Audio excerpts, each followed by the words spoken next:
Well, hello, and welcome back. So, I decided we have taken far too long to working on the shard itself. There we go. We are going to continue laying out. I guess we started already in the last episode. The village. Actually, just hold on a second. I need to get the page out. Get my notes. I have lots of notes. I like to use graph paper. Graph paper. Helps me lay out some basic thoughts. Alright, that way. Quick check for creepers and other horrible creatures that wants to kill me. We're good. Okay, so I'm not going to use stone brick. It is the inevitable end product that we're going to be using, but I figured just for the layout we can just use cobble to get it down. We're going to have to do some serious terraforming. Doubt that'll be this episode, maybe next episode. So that's farm, and that's the first house and second house. Now the next one is coming off of this one is 3 blocks away. 1, 2, 3. So it starts here. I think it sits 1 block back. It does. Yes. It's there. So it's boop. And then it goes 9 blocks. So 1, 2, 3, 4, 5, 6, 7, 8, 9. And then it's 3, 6, 9, 12, 13, 15 blocks. Jeez. 1, 2, 3, 4, 5, 6, 7, 8, 9, 10, 11, 12, 13, 14, 15. And this joins up. This is the larger home. This is the small home is essentially the bunker that we started with, that thing right there. This one is a larger version. Now you gotta remember, this looks huge for a villager house, especially considering it's designed for one villager. But this is the outer layer. The actual walls will be there. And it still is quite a big space for village. But I honestly like it. Prepared to make sure I had another pick. They actually may be bigger. Maybe too big. Because this is a nice size. But that's okay. We'll go with this one. It's not huge compared to it. It's about 2 houses, actually. But more than likely, maybe we can get some actual larger ones in there. Now that's this one. So we need to do the same thing on the other side. Or the other end of this. So it goes 1, 2, 3. So here, but in 1. So it's there. Because they repeat. It's a nice conforming pattern. 1, that way. 2, 3, 4, 5, 6, 7, 8, 9. We're getting awfully close to that. But that's okay. Okay, so that's 9, then we go 15, right? 1, 2, 3, 4, 5, 6, 7, 8, 9, 10, 11, 12, 13, 14, 15. Let me join it back up.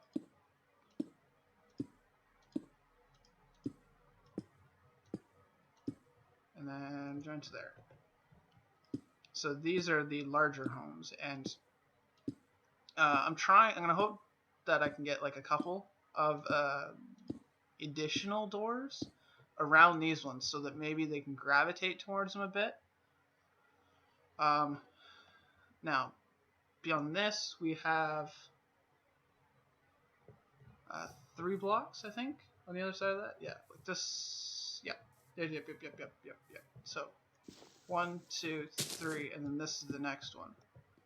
This is 9. It's 9 this way, and then it's to 15 that way. But it's not perfectly centered on this. It's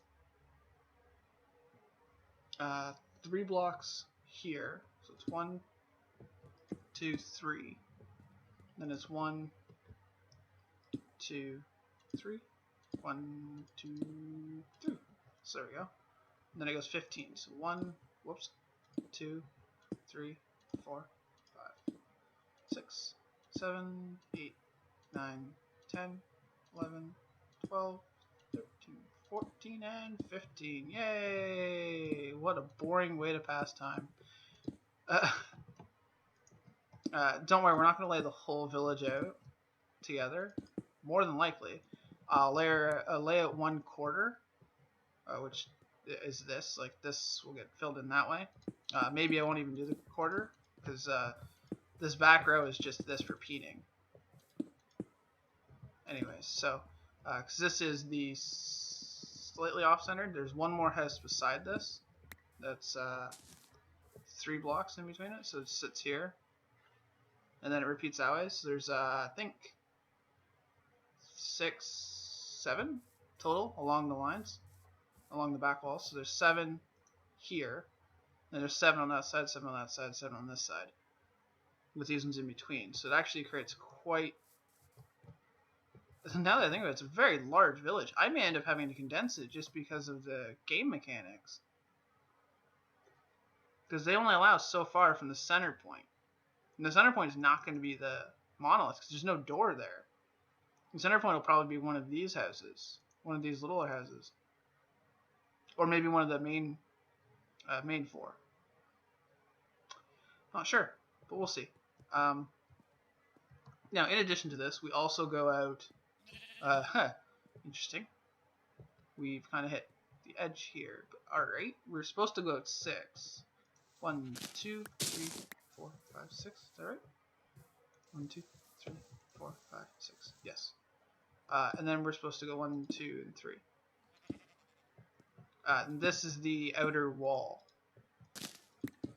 that is supposed to be in place. I may bring that back just because of the fact it's over a cliff. Maybe bring it back so it's only like maybe 2 blocks in between it.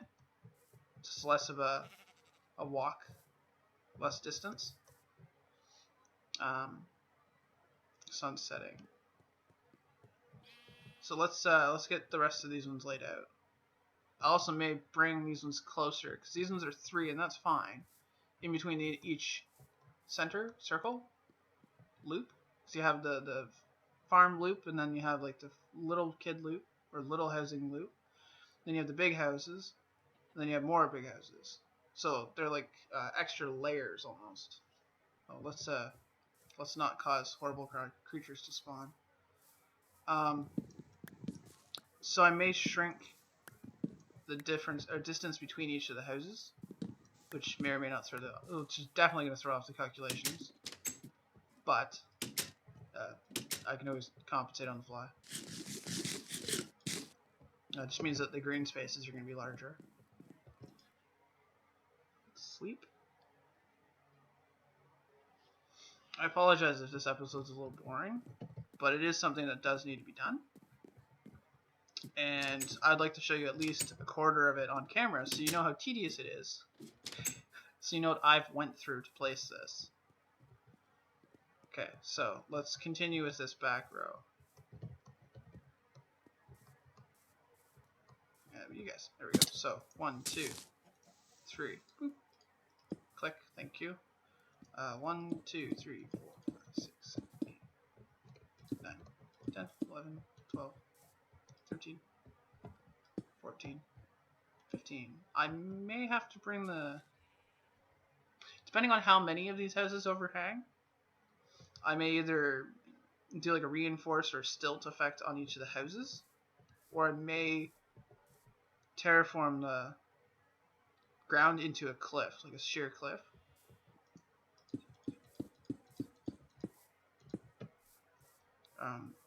It really depends on which one would be easier.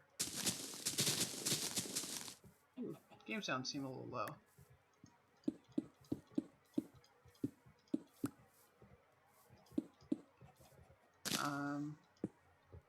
So this is obviously a very, very boring part. I may do the rest of this off camera, because I've already killed 10 minutes, and it's probably one of the most boring 10 minutes that I've ever recorded. which is saying a lot because I've had some pretty boring moments. You get the idea anyways. This goes another 1 house that way, and then 4 houses that way. So yeah, I'm going to make a quick cut and see when I come back. And welcome back, guys. So I've done the rest of the layout, and there you have it. Ooh, let's get that back up. Let's go for a little bit of a tour, and that will hopefully explain this and no longer mean it's just a giant pile of rectangles. We have plenty of time. Build this as a little observation. Technically, it's still within the monolith. So, as I've said, this is a farm. This is going to be the outer edge. This will be all farmable area in there. Probably all wheat or whatever they actually want to plant. Because I know the farmers do actually plant things. As stated, these are little homes. Smaller homes, the same size as our bunker. And they will have slight modification is that they'll have another door which will lead out into a fenced area, which this here will help block from one side, and then it'll be fenced to there. And this will be like their little garden space or whatever. Then if we can continue down, this is a larger home, and we have another set of larger homes here. These are complete walkways, like these will be actual roads or pathing or whatever you want to call it through it. I may leave some of them as just like forgotten alleys, like just put like random stuff in it, let it overgrow or whatever, give it like that almost kind of like I don't know where I'm going with that. Essentially it's more green space, but I'm not entirely sure what you want to call it. Now this here, from this point here, it'll go straight out and then back over to there, and it'll make this massive green space area. And so these ones here that I intend to have cows and sheep and then chickens and etc. This here also has a green space. Can't really tell it very well because of this, but there would be a set here as well, and I think it goes pretty much right out. Yeah, that's about right. So this will also be green space. So you'll only actually have this because it'll be fencing around that, so it'll actually feel a little bit tighter. In addition to that, the 4 unique buildings actually have a very large section. This here is one of these buildings. And when you see it from above and on high, it'll make a lot more sense. It's a massive building compared even to the larger one. It's about twice the size of one of the larger homes. And this will be the butcher shop. There's one here that'll be the library. Then there'd be a church and what's the last one? Blacksmith. Now this entire shape is not finished. This is just the area we have to build in it. So just the butcher shop will probably only be maximum half of it because I want to have some pigs in the outside. Whereas like the church might take the entire thing and have like a bell tower on top, similar to this, but less climbable and more just a tower. Aesthetic tower, I guess. Whereas the blacksmith may actually have, so the back end is right, but the front end is maybe just more of loose materials and stuff, or maybe it's set up like a stall, almost like a market stall for a shop. And then the library is probably going to be the entire building. It is probably going to be the most basic and rectangular looking of the buildings. While I was doing this as well, I managed to get most of the shards lights placed in. So the top floor is completed, so you can see that this is what it looks like when it's final. So with no torches and stuff on the ground.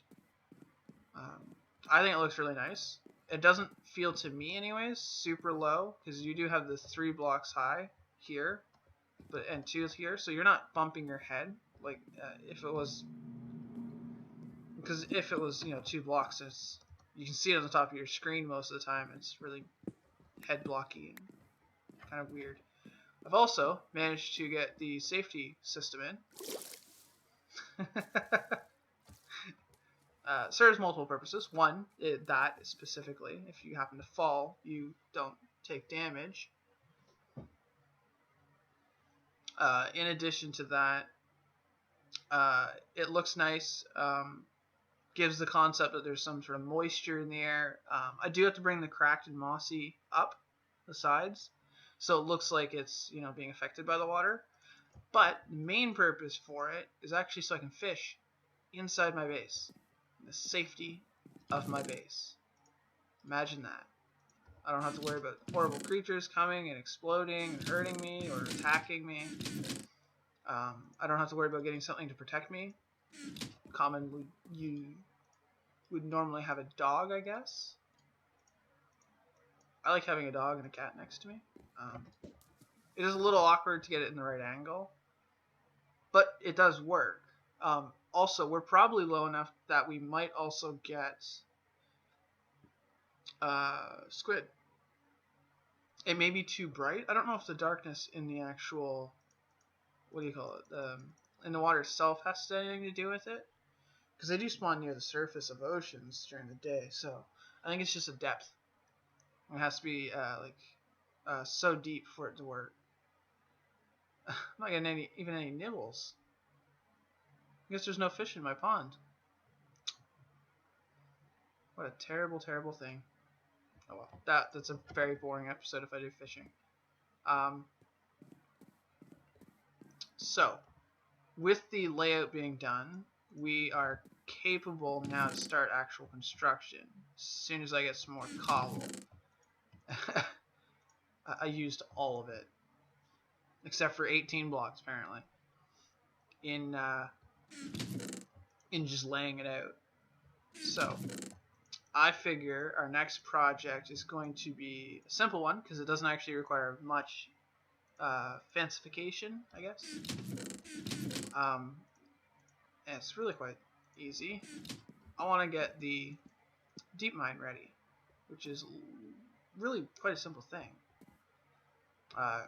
All it consists of a ladder shaft down to whatever's below this, to a chamber, and then in the center of that chamber, a ladder shaft down that.